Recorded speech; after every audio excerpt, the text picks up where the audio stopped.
You wouldn't believe it if you saw them now. The way they smile, the way they talk like nothing ever happened, the way they fill their days with distractions, detours, dopamine, pretending that silence doesn't echo. But deep down, they still hear the one message they never answered, the one voice they couldn't unhear. Yours. They let go. Maybe quickly, maybe coldly, maybe so quietly it left you wondering if you imagined the whole thing. But now, they're haunted by the part of you they tried to forget. That calm tone when you stopped arguing. That soft resignation in your last text. That unspoken knowing when your eyes said, "I'm done trying to prove I'm worth staying for." They thought they were escaping chaos. But the truth is, they were running from intimacy. Because intimacy, real intimacy, feels too close, too exposing. And for someone who's spent a lifetime surviving emotional distance, your closeness was terrifying. So they pulled away. And you? You didn't chase. You didn't beg. And that's what haunts them now. Not the loss of your body, but the loss of your calm, your emotional presence, your unwavering willingness to love someone who didn't know how to be loved. They'll tell themselves stories that you were too much, too intense, too sensitive. But late at night, when the noise fades and the mask slips, they remember how you spoke when you were no longer fighting to be seen. They remember your silence because it didn't sound like defeat. It sounded like peace.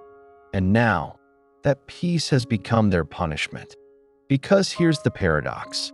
They let go, but it never let go of them. They buried the pain, hoping time would erase you. But the human psyche rarely forgets what the soul once recognized, especially when the soul knew. It was seen, and they know now. They were seen by you. Carl Jung once said, "We meet ourselves time and again in 1,000 disguises on the path of life." They thought they were done with you, but what they really left behind was a part of themselves they were too afraid to face. And now that part follows them, like a shadow, the avoidance, defense mechanism, and repression. You have to understand something about the avoidant mind. It's not that they didn't feel anything. It's that they felt too much and didn't know what to do with it. So they buried it, not because it didn't matter, but because it mattered so deeply. It threatened the very defense system they built to survive. You were never too much. You were simply too real, too emotionally available, too present. And that's exactly what their unconscious has learned to fear. Most avoidant attachment styles are formed in childhood homes, where vulnerability wasn't safe. Maybe they were praised for being independent. Maybe they were punished for needing comfort. Maybe love was offered in measured doses, conditioned, withheld, never steady. So they adapted, not by reaching out, but by retreating inward. They became self-reliant. They built internal walls. They learned to survive by disconnecting from their own feelings. And in doing so, they taught themselves a tragic lie. I don't need anyone. But when they met you, someone who saw them, who didn't run from their silence, someone who stayed through the emotional drought, it cracked something open, something terrifying, something unmanageable. Because suddenly, they had to feel. They had to face the hunger for connection they buried so long ago. And that was too intimate, too raw, too exposing. So what did they do? They ran. They shut down. They rationalized. They created stories in their head about why you weren't right for them. They convinced themselves that you were the problem. Because if they admitted the truth, that they pushed away the one person who actually cared, they'd have to reckon with all the parts of themselves they've been avoiding.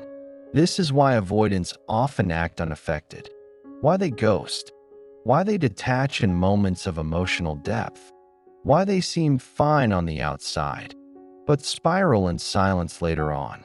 They're not cold, they're frozen, frozen in emotional time. And it's not because they don't want love. It's because love exposes how unprepared they are to receive it. You see, when you spoke to them in emotional language, when you communicated directly, openly, when you offered closeness without conditions, you weren't just showing them love. You were confronting their entire trauma system. And trauma doesn't know how to accept love. Trauma only knows how to survive it. So they did what they always do. They left. They distanced. They shut down. But here's the tragedy. The more they repress what they felt for you, the stronger it grows. Repression doesn't erase emotion. It incubates it. And deep in their psyche, your voice lingers like a ghost. Not loud, but constant. Not invasive, but inescapable. Because your love didn't leave them. They left themselves. When they left you. And no matter how many distractions they used to fill the silence, the echo remains. You cared. They couldn't receive it. And now it haunts them. What haunts them most? The memory they can't escape. It doesn't happen all at once. The realization creeps in slowly, like fog curling under a door. One moment, they're scrolling through life, distracted, unfazed, convinced they've moved on. And then it hits. Your name, your laugh, your voice on an old video they forgot they saved. A memory, one that doesn't ask for permission, one that wasn't even that important at the time. And yet it drags them under like a tidal wave of recognition. The time you quietly picked up on something they didn't even say. The way you understood their silence. The text you sent when no one else noticed they were off. That's what stays. Not the drama. Not the arguments. Not the things they tried to blame on you. What haunts them is the way you love them through the parts they didn't even know how to name. They remember the stillness between your words, the way you didn't rush them to open up, the way you gave them space, but never made them feel abandoned. They remember how you listened, not just to what they said, but to what they couldn't say. And now, there's no one who does that. No one who sees through the mask. No one who says, I know you're hurting, without needing an explanation. Avoidants don't miss the relationship. They miss what they felt safe enough to feel in it, before they pushed it away. And now, they replay the very moments they ignored, the text they left unread, the call they silenced, the look in your eyes they dismissed because it was too much. They tell themselves it wasn't real. They tell themselves you'll move on like they did. But they know, somewhere deeper than logic can reach. They know, you weren't replaceable. You were restorative. You were the mirror they smashed because they couldn't handle their reflection. And now, they can't forget the last thing you said. That one final message you sent with all the honesty they couldn't return. It replays when they're laying in bed with someone who doesn't know them. When they're alone in a room filled with noise. When they think they've buried the past deep enough. It comes back. Your words. Your tone, the heartbreaking calm in your goodbye, and they try to justify it. They say you were too emotional. They convince themselves you were too much. They reach for distractions. People, work, noise. But the truth is this. There's no replacement. For a connection that met them on a soul level. There's no replacement. For someone who saw their hidden wounds and didn't flinch. And when the world goes quiet, when they can't outrun the silence anymore, they finally see it. They didn't just lose a person. They lost a sanctuary, a mirror, a chance to heal the part of themselves they've always avoided. And that kind of loss doesn't fade. It lingers, not because you won't let go, but because some things, once awakened, don't go back to sleep. The unconscious regret. What they wish they could say, but can't. They don't talk about it. They never do. Because to speak of regret would mean admitting they feel it. And avoidance. They've spent their whole lives mastering the art of feeling without feeling. Wanting without needing. missing you without letting anyone know they miss you. But inside, there is a monologue they can't shut off, a confession that plays in the back of their mind, a message they'll never send. If they could find the courage, if their pride didn't anchor them in silence, this is what they would say. I didn't know what I had while I had it. Not because you didn't show them, not because you didn't try, but because they weren't ready to be loved like that. Fully, without conditions, without masks, without earning it. They were used to running. From chaos, from connection, from themselves. But you stayed. You softened. You held a mirror to everything they were afraid to see. And I hated you for that, they'd whisper, even as I craved it. You see, love like yours, real love, doesn't just heal. It exposes. It makes the walls they built their whole life feel unnecessary. But at the same time, those walls were all they ever knew. So when you reached through them, they panicked. They pulled away. They sabotaged. Not because you did anything wrong, but because they didn't believe they were worth holding on to. Now, in the silence of their own choices, they finally feel it. You loved me in ways I didn't even know how to receive.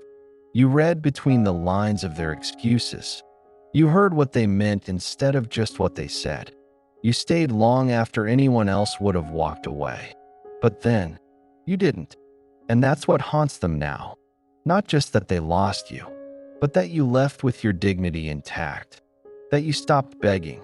That you didn't come back to prove your worth again. Because they weren't ready for someone who loved with depth. They were ready for someone they could control. And you weren't meant to shrink for them. You were meant to wake them up. And maybe you did. Maybe every shallow conversation they have now feels empty. Because they remember how full they felt with you.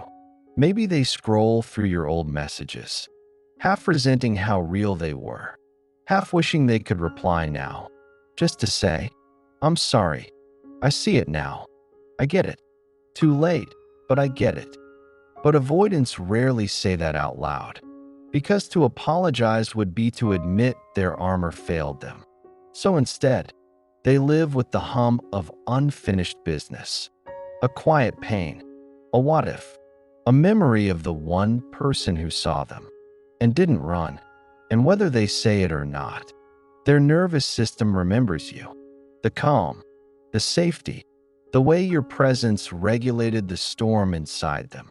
They'll spend years pretending they're fine, but every once in a while, in a moment they can't control, your name rises in their throat like a secret too heavy to carry. And though they'll never say it, you were the one, and I let you go because I didn't know how to stay.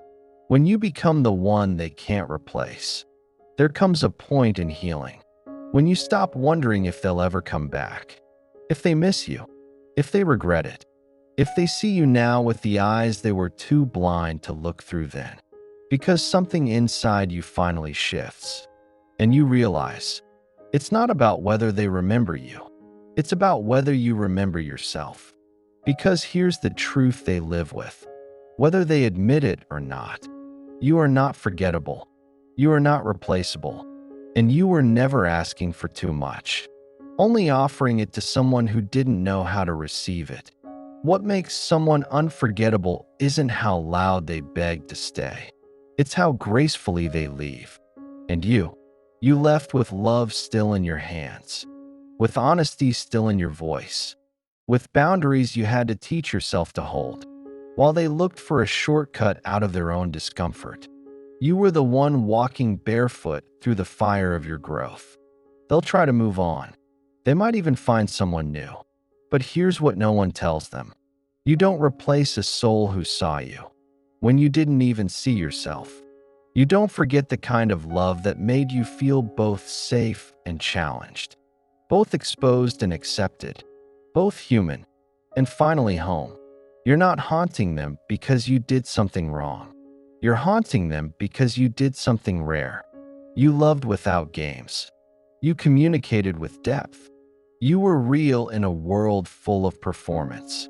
That kind of energy leaves an imprint, one they carry, in every interaction that feels hollow, in every conversation that doesn't hit the same depth, in every relationship that feels like an echo instead of the original symphony.